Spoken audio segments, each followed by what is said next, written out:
Hello friends, virtual space YouTube ചാനലിൻ്റെ പുതിയൊരു വീഡിയോയിലേക്ക് എല്ലാവർക്കും സ്വാഗതം. നമ്മൾ ഈ ഒരു വീഡിയോനകത്ത് നോക്കുന്നത് KTS6 ഒരു ക്വസ്റ്റ്യൻ പേപ്പറാണ്. അപ്പോൾ ഇതൊരു പ്രീവിയസ് ഇയർ ക്വസ്റ്റ്യൻ പേപ്പറാണ്.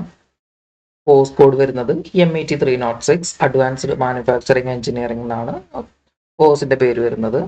ഇതൊരു 100 മാർക്കിൻ്റെ ക്വസ്റ്റ്യൻ പേപ്പറാണ്. ടൈം വരുന്നത് 3 മണിക്കൂറാണ്. നമുക്ക് ഇതിലത്തെ ക്വസ്റ്റ്യൻസ് ഒക്കെ നോക്കാം. അപ്പോൾ പാർട്ട് എയിൽ 10 ക്വസ്റ്റിനും പാർട്ട് ബിയിൽ ബാക്കി 70 മാർക്കിൻ്റെ ക്വസ്റ്റ്യനാണ് വരുന്നത്. പാർട്ട് എയിലെ ക്വസ്റ്റ്യൻസ് നോക്കാം. Explain the functions of cutting fluid in metal cutting. അപ്പോൾ മെറ്റൽ കട്ടിങ്ങിൽ നമ്മൾ കട്ടിംഗ് ഫ്ലൂയിഡ് യൂസ് ചെയ്യും. അപ്പോൾ അതിൻ്റെ ഫംഗ്ഷൻ ആണ് ചോദിച്ചിട്ടുള്ളത്. Describe the HIP hot isostatic pressing technique in powder metallurgy. അടുത്തത് HIP ഡിസ്ക്രൈബ് ചെയ്യാനാണ് question. Differentiate point to point and straight cut positioning in answer system. ഇപ്പോൾ പോയിന്റ് ടു പോയിന്റ് കട്ടിങ് അതുപോലെ തന്നെ സ്ട്രെയിറ്റ് കട്ട് പൊസിഷനിങ് ഡിഫറൻഷിയേറ്റ് ചെയ്യാനുള്ള question ആണ്. Describe any 3 geometric statements in APT program with example. അപ്പോൾ അത് കഴിഞ്ഞ ഒരു പേപ്പറിലുണ്ടായിരുന്നു. അടുത്ത question, write any 3 difference between EDM and ECM process.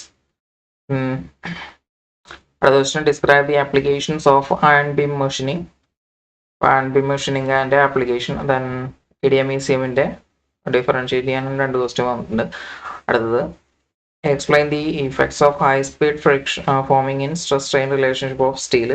കഴിഞ്ഞൊരു പേപ്പറിൽ അലുമിനിയം ആയിരുന്നു, ഇവിടെ സ്റ്റീലിനെ കുറിച്ചാണ് ചോദിച്ചിട്ടുള്ളത്. അപ്പോൾ അത് ഇമ്പോർട്ടൻ്റ് ആണ്.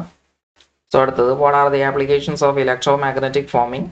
Define the term micro machining. State any 2 requirement of micro machining. Describe the elastic emission machining. അടുത്ത പാർട്ട് ബിയിലെ ക്വസ്റ്റ്യൻസ് നോക്കാം. What are the powder production method used in powder metallurgy? Explain any one of the method with a neat sketch. അടുത്തത് first powder metallurgy എന്നൊരു question ആണ്. അതിൽ powder production മെത്തേഡാണ് ചോദിച്ചിട്ടുള്ളത്. Define tool signature. Explain the nomenclature of a single point cutting tool with a neat sketch. അടുത്തത് metal cutting എന്നാണ് ഒരു question.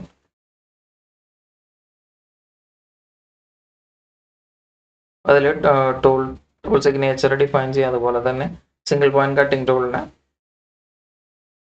Nomenclature. അപ്പോൾ അതിലെ പാർട്സ് ഒക്കെ അടയാളപ്പെടുത്താനുള്ള ഒരു ക്വസ്റ്റ്യൻ ആണ്. അടുത്തത്, draw the merchant circle diagram of N orthogonal cutting process. Derive the equation for finding the friction force and normal reaction. അപ്പോൾ മെർച്ചന്റ് സർക്കിൾ വരക്കാനാണ് അടുത്തൊരു question. What are the material used for making cutting tools. Describe any 2 of them in A detail.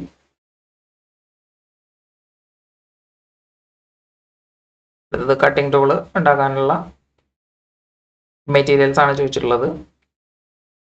Then അടുത്തത്, module ടൂളൊക്കെ വരുമ്പോൾ what is a programmable logic controller and explain the components of a PLC with a neat sketch. അപ്പോൾ PLC explain ചെയ്യുക, അതുപോലെ തന്നെ അതിലെ കമ്പോണൻസിനെ explain ചെയ്യാനാണ് ഒരു ക്വസ്റ്റ്യൻ.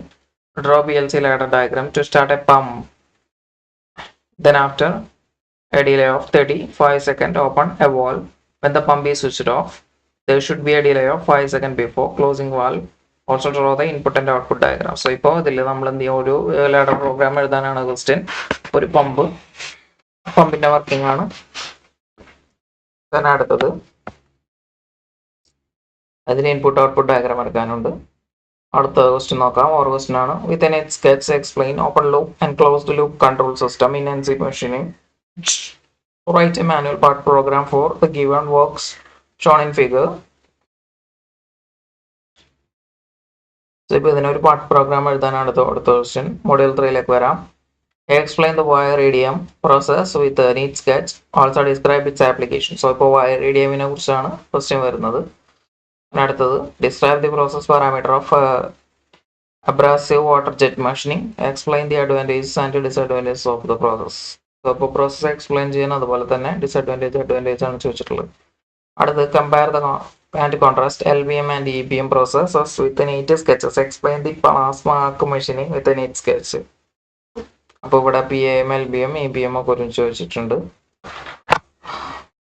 അടുത്ത മൊഡ്യൂൾ 4ലേക്ക് വരാം. What are the types of explosive forming. Explain any 1 type with a neat sketch. അപ്പോൾ ടൈപ്സ് ഓഫ് എക്സ്പ്ലോസീവ് ഫോമിംഗ് അതുപോലെ തന്നെ ഏതെങ്കിലും ഒരെണ്ണം എക്സ്പ്ലെയിൻ ചെയ്യാനാണ് ക്വസ്റ്റ്യൻ. അടുത്തത് discuss electrohydraulic forming with nature sketch and explain the process variables. അത് define stress waves in high velocity forming, describe its classification with nature sketch. Then stress waves define ചെയ്യാനാണ് high velocity ഫോമിങ്ങിലെ. അടുത്തത് then അതിൽ ഏതെങ്കിലും ഒരു ക്ലാസിഫിക്കേഷനെ describe ചെയ്യാൻ പറഞ്ഞിട്ട് describe the features advantages and disadvantages of high velocity forming process. Then HVFന്റെ advantage ആണ് ക്വസ്റ്റ്യൻ. അടുത്ത 5ാമത്തെ മോഡ്യൂൾ നോക്കാം.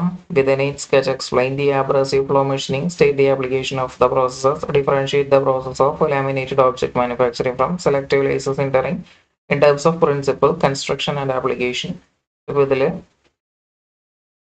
Abrasive flow machining with sketch explain ചെയ്യാനാണ് ക്വസ്റ്റ്യൻ. ആൻഡ് അതിൻ്റെ ആപ്ലിക്കേഷൻ സ്റ്റേറ്റ് ചെയ്യണം.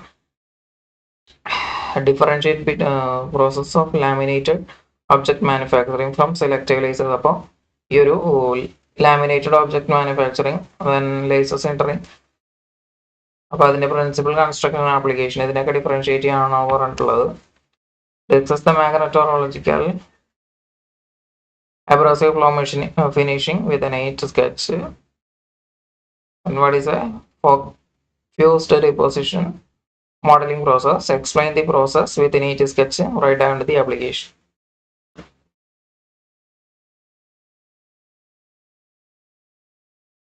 ഈ ഒരു വീഡിയോ യൂസ്ഫുൾ ആയെന്ന് വിചാരിക്കുന്നു. നിങ്ങളുടെ ഫ്രണ്ട്സിനൊക്കെ വീഡിയോ ഷെയർ ചെയ്ത് കൊടുക്കുക. അതുപോലെ തന്നെ ഈ ക്വസ്റ്റിൻ്റെ ആൻസർ നിങ്ങൾക്ക് അറിയുന്നുണ്ടെങ്കിൽ ജസ്റ്റ് എന്ത് ചെയ്യുക, കമൻറ്റ് ചെയ്യുക. അപ്പോൾ വീഡിയോ കാണുന്ന മറ്റുള്ളവർക്ക് എന്ത് ചെയ്യുക, അത് യൂസ്ഫുൾ ആയിരിക്കും. ഈ ചാനൽ ഇതുവരെ സബ്സ്ക്രൈബ് ചെയ്തിട്ടില്ലെങ്കിൽ ദയവായിട്ട് സബ്സ്ക്രൈബ് ചെയ്യുക. അതുപോലെ തന്നെ